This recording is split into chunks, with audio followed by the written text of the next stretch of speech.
तो hello guys, कैसे हैं आप सभी लोग। आई होप आप सभी लोग सकुशल होंगे। आज एक बहुत ही कॉमन टॉपिक है जो हम सभी लोग सुनते हैं, उसके बारे में हम चर्चा करेंगे, जो कि है त्रिदोष। यानी आप सभी लोग कहीं ना कहीं सुने होंगे कि आयुर्वेद में 3 दोष का उल्लेख मिलता है, यानी वात, पित्त और कफ। तो वास्तव में ये वात, पित्त और कफ हैं क्या, हम इन्हें कैसे पहचानें और हम कैसे जानेंगे कि शरीर में किस दोषों की वृद्धि या क्षय हुआ है, उसके बेसिस पे हम इस वीडियो को बना रहे हैं।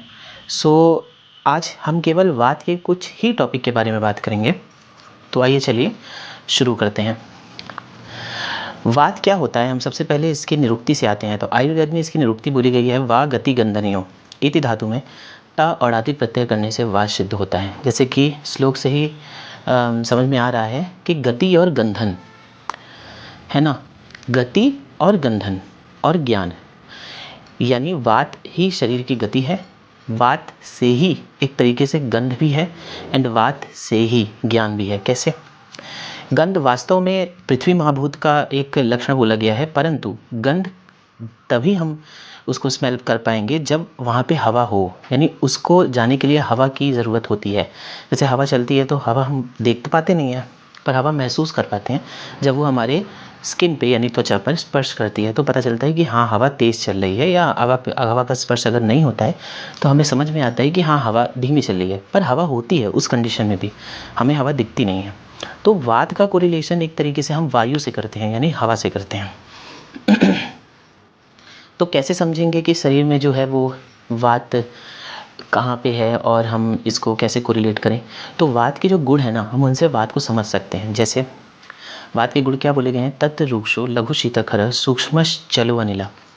तत् रूक्षो यानी रूक्षता, यानी रूखापन। शरीर में अगर कहीं भी रूखापन है तो यानी उस पर्टिकुलर स्थान पर वात की वृद्धि है। जैसे हमारी जो त्वचा है यानी स्किन है, ठंडियों में वो क्या हो जाती है? ड्राई हो जाती है।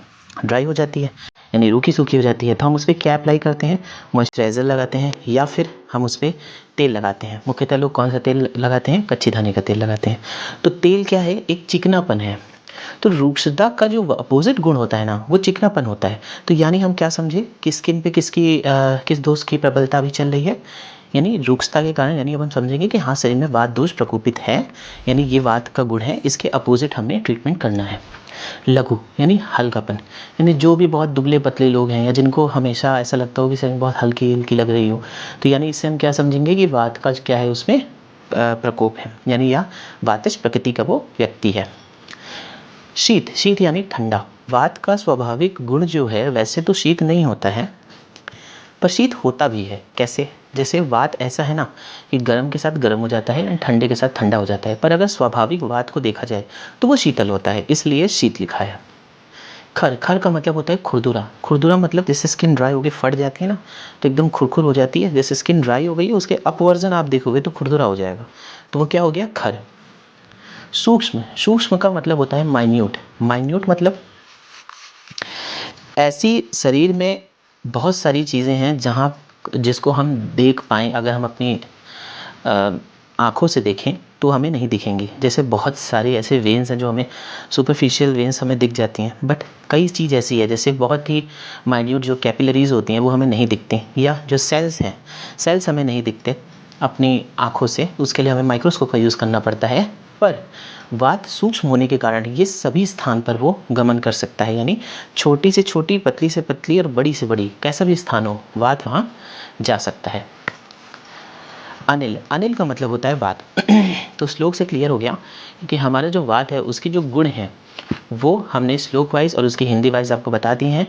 अगर ये सारे लक्षण शरीर में दिखते हैं हमें, तो हमको ये समझना चाहिए कि वात जो है वो शरीर में प्रकोपित हो चुका है। तो आई होप आपको ये वीडियो पसंद आई हो। अगर पसंद आई हो तो लाइक, शेयर और सब्सक्राइब करें और अपने मित्रगण के साथ भी इस जानकारी को शेयर करें। Thank you so much.